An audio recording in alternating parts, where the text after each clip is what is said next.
Kisah kaset, perekam ritual.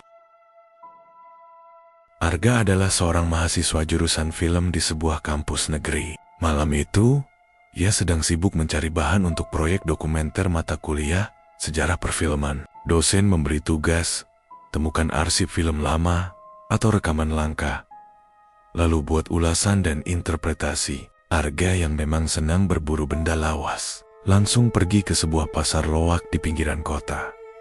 Pasar itu terkenal menjual barang-barang antik, mulai dari piringan hitam, kamera tua, sampai kaset VHS.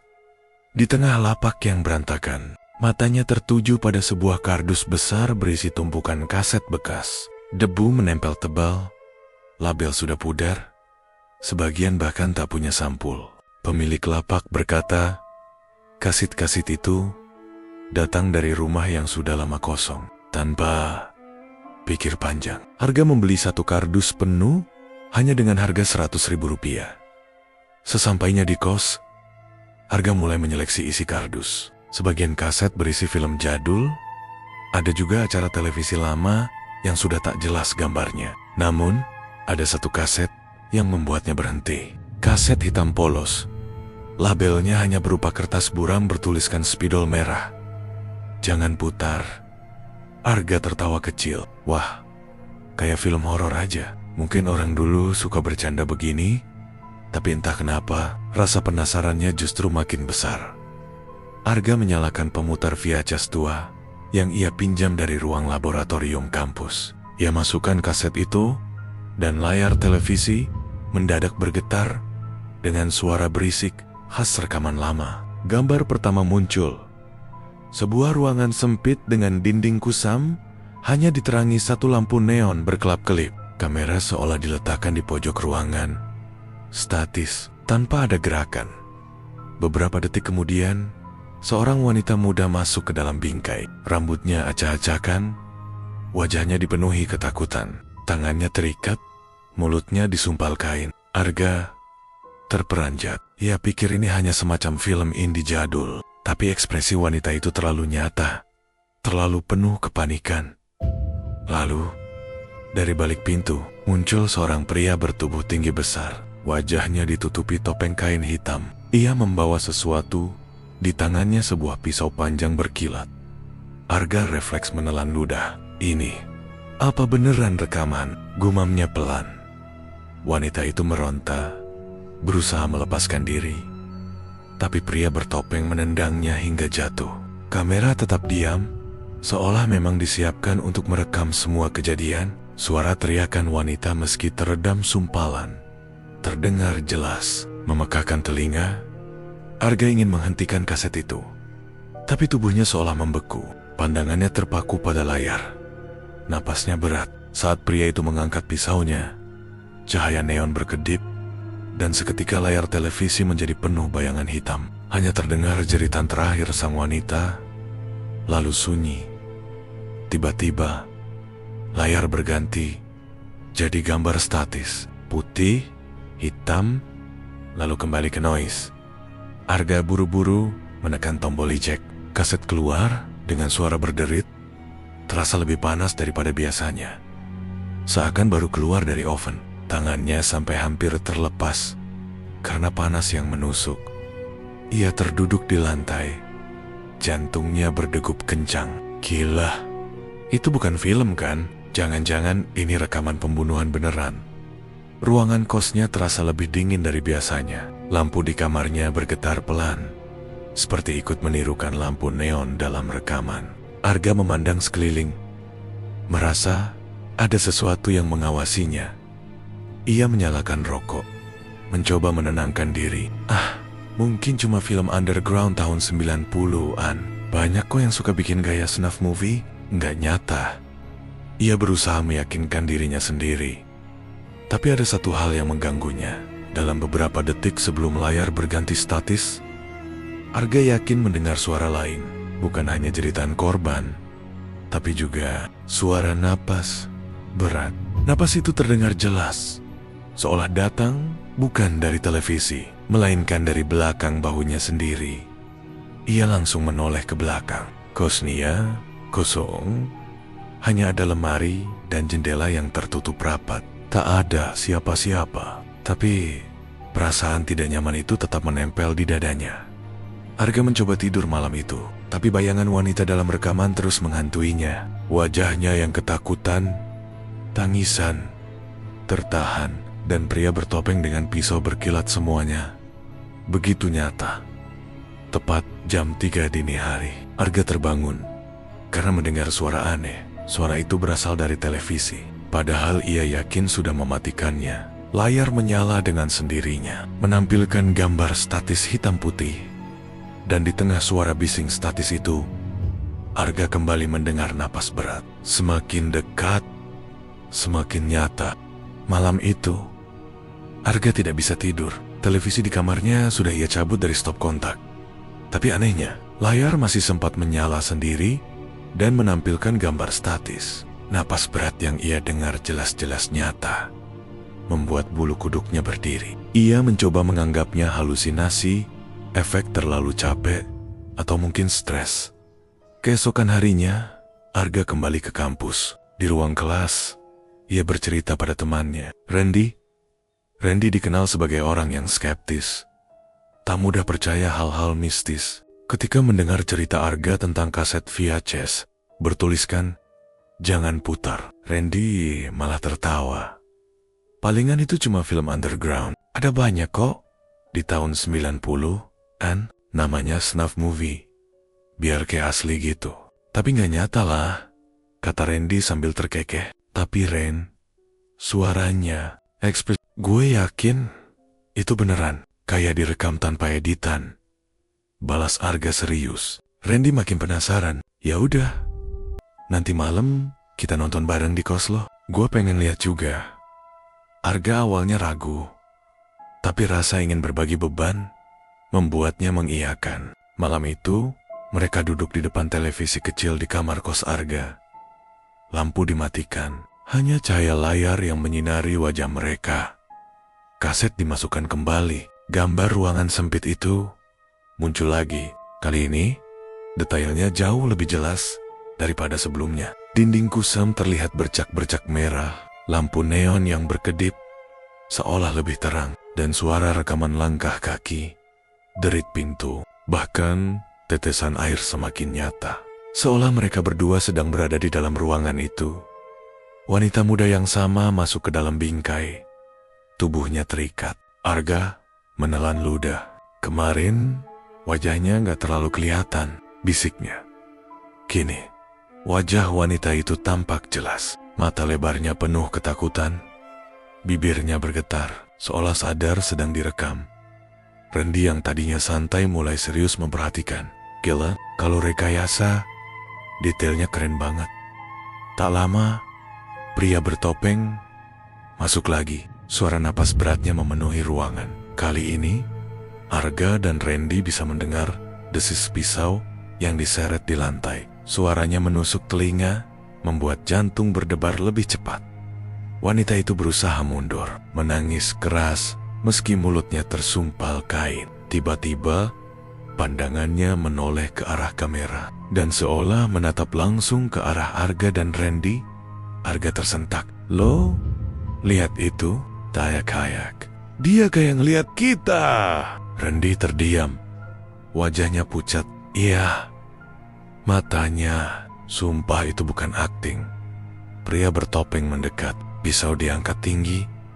Lalu gambar televisi mendadak bergetar hebat. Bukan hanya layar, tapi seluruh ruangan kos seperti ikut bergetar. Lampu kamar berkelap-kelip. Udara jadi dingin membeku. Jeritan wanita itu terdengar jelas sekali, menembus sumpalan di mulutnya. Suaranya begitu nyata, sampai Arga refleks menutup telinga. Lalu, layar menjadi hitam. Mereka berdua terdiam. Hanya suara napas mereka yang tersisa. Randy Jemitar, tangannya dingin. Gila Gar, itu bukan film biasa. Gue ngerasa ada yang salah banget sama kaset itu. Arga hendak menjawab. Tapi, tiba-tiba televisi kembali menyala sendiri. Bukan gambar ruangan yang muncul, melainkan sebuah lorong panjang gelap. Kamera berjalan perlahan, seolah ada seseorang yang sedang membawa handycam dan merekam jalannya. Suara napas berat itu kembali terdengar.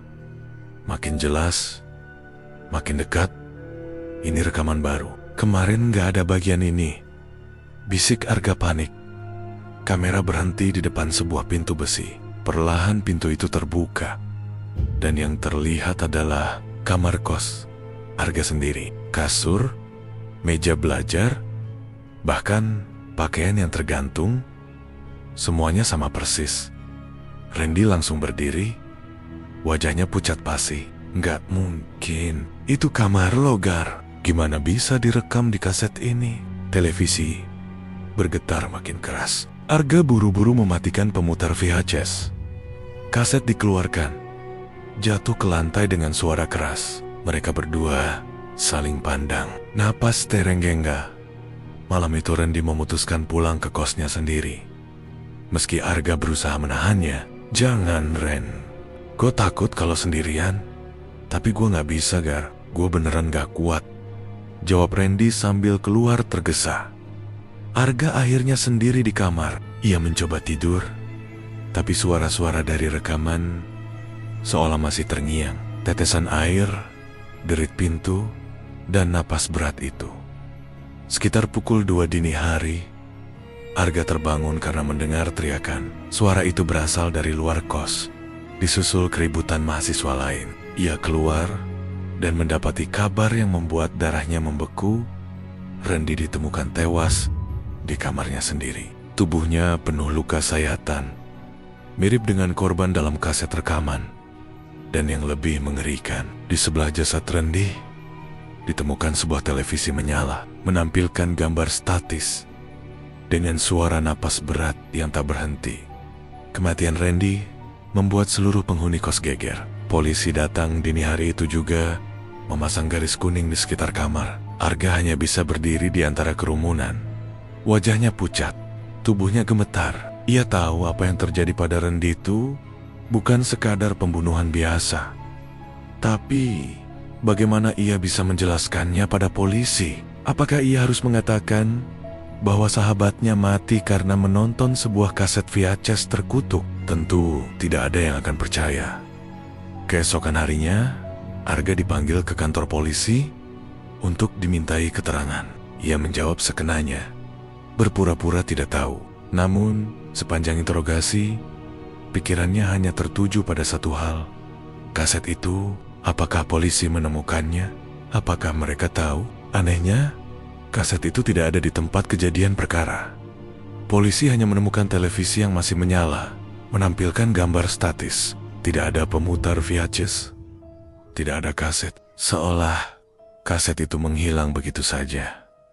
Sepulang dari kantor polisi, Arga duduk termenung di kamar kosnya. Tapi alangkah terkejutnya ia ketika melihat kaset itu sudah tergeletak kembali di atas mejanya, persis di tempat semula. Dengan label buram bertuliskan, "Jangan putar." Arga gemetar. Darahnya seakan berhenti mengalir. Ia sudah yakin kaset itu ikut terbawa ke kamar Randy. Tapi entah bagaimana, kaset itu kembali padanya. Seolah benda itu memang melekat dan tak bisa ditinggalkan. Malam itu, Arga memutuskan untuk menyelidiki. Ia pergi ke perpustakaan kampus dan mengakses arsip berita lama. Dengan bantuan komputer tua dan koleksi microfilm, ia menelusuri berita kriminal tahun 90. Dan tak butuh waktu lama hingga ia menemukan sesuatu. Pembunuhan berantai misterius. Seorang pria tak dikenal dikabarkan menculik dan membunuh beberapa wanita muda di sebuah rumah kosong. Semua korban terekam dalam bentuk kaset VHS. Namun bukti itu tak pernah ditemukan. Polisi hanya menemukan potongan tubuh korban, sedangkan pelaku tak pernah tertangkap. Media kala itu menjulukinya pembunuh kamera. Arga membeku. Potongan berita itu menampilkan sketsa wajah pelaku yang samar, pria tinggi besar, selalu menggunakan topeng kain hitam, sama persis dengan sosok dalam rekaman. Jantung Arga berdegup semakin kencang. Ia membaca lebih jauh dan menemukan satu detail yang membuat tenggorokannya tercekat. Salah satu korban yang hilang adalah seorang mahasiswi jurusan film. Namanya Sari.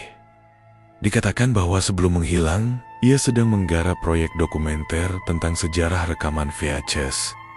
Arga langsung teringat wajah wanita dalam rekaman, mata lebarnya, tatapan penuh ketakutan. Nama itu muncul di kepalanya berulang kali. Sari, apakah itu benar dirinya? Apakah kaset yang ia temukan adalah salah satu dari rekaman asli pembunuh kamera? Semakin ia memikirkannya, semakin ia sadar bahwa kaset itu bukan sekadar bukti kejahatan. Ada sesuatu yang lebih gelap. Setiap kali diputar, rekaman itu seperti bertambah detail, seakan roh korban terjebak di dalamnya, berusaha keluar atau malah berusaha memperingatkan penontonnya. Arga menutup laptop. Keringat dingin membasahi tubuhnya. Ia mencoba menenangkan diri dengan menyalakan lampu dan membuka jendela kamar kos. Namun, ia justru melihat sesuatu di luar. Di seberang jalan, berdiri sosok tinggi besar dengan wajah tertutup kain hitam. Tubuhnya diam, hanya berdiri tegak menghadap ke jendela Arga dalam kegelapan. Matanya tak terlihat, tapi Arga tahu pria itu menatapnya. Arga buru-buru menutup jendela, menurunkan tirai, dan mematikan lampu. Nafasnya terengah-engah, tangannya gemetar. Ia menoleh ke meja. Kaset itu masih ada di sana, diam tapi seakan hidup.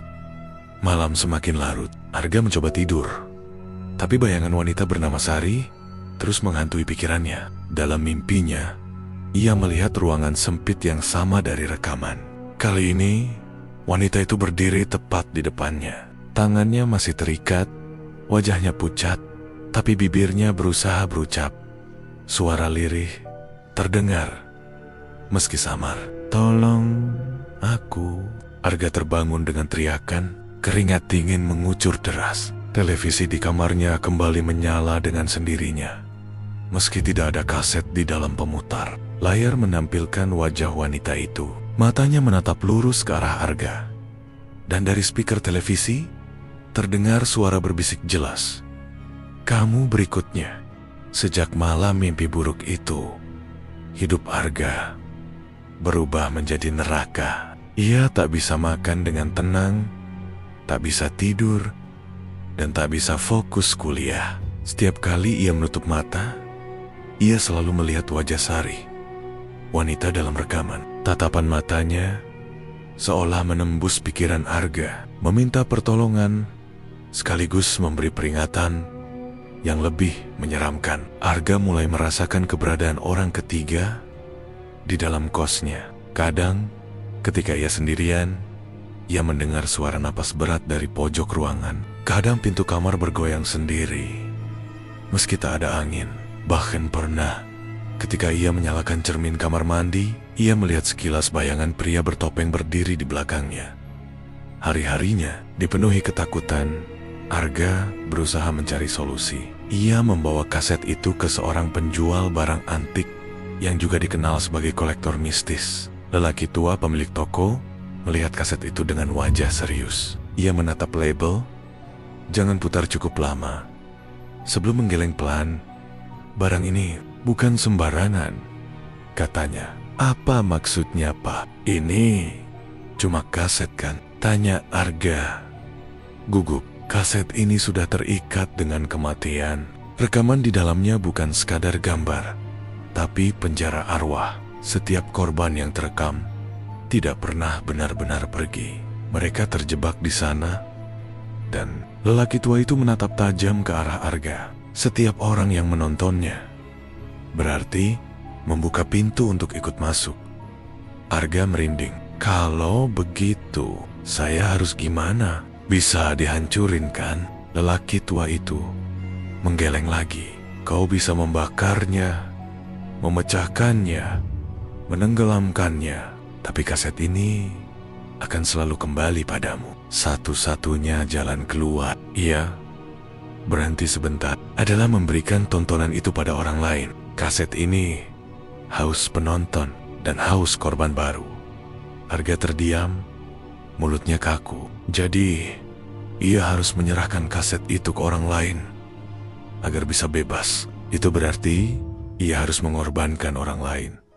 Sama seperti Randy, ia pulang dengan kepala penuh pikiran. Kaset itu ia letakkan di dalam laci meja, terkunci rapat. Namun, malam itu, suara khas rewinding VHS terdengar di kamarnya. Meski pemutar kaset tidak menyala, Arga menutup telinga dengan bantal, berusaha tidur. Tapi beberapa jam kemudian, ia terbangun. Televisi menyala sendiri, menampilkan ruangan sempit dari rekaman. Namun kali ini, kamera bergerak ke arah pintu. Dan ketika pintu terbuka, yang terlihat bukan lagi ruangan pembunuhan. Yang terlihat adalah kamar kos Arga.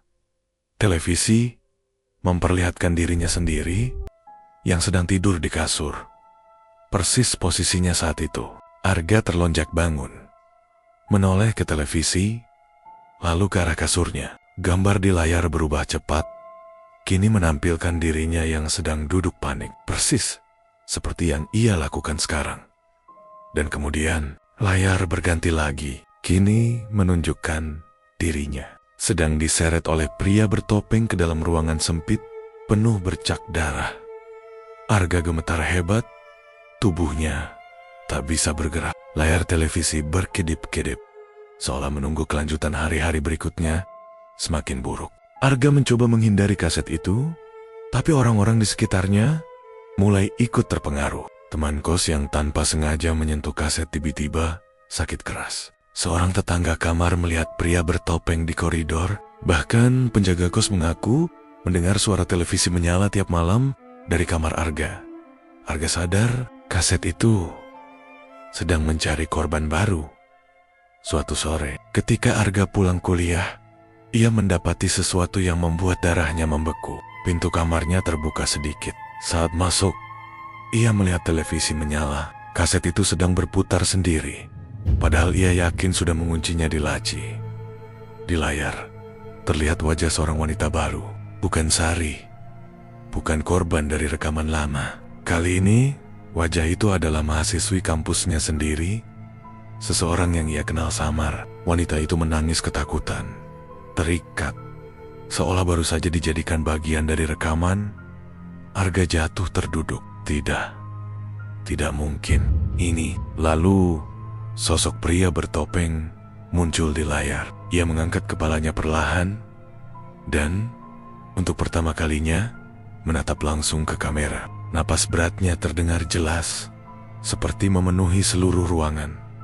Dan ia berkata dengan suara rendah, serak, namun jelas, giliranmu. Layar televisi langsung mati, meninggalkan ruangan dalam kegelapan total. Arga gemetar, keringat dingin membasahi tubuhnya. Ia sadar, waktu sudah hampir habis. Kaset itu tidak hanya menampilkan masa lalu, ia juga sedang menulis masa depan, dan masa depan itu adalah kematiannya sendiri.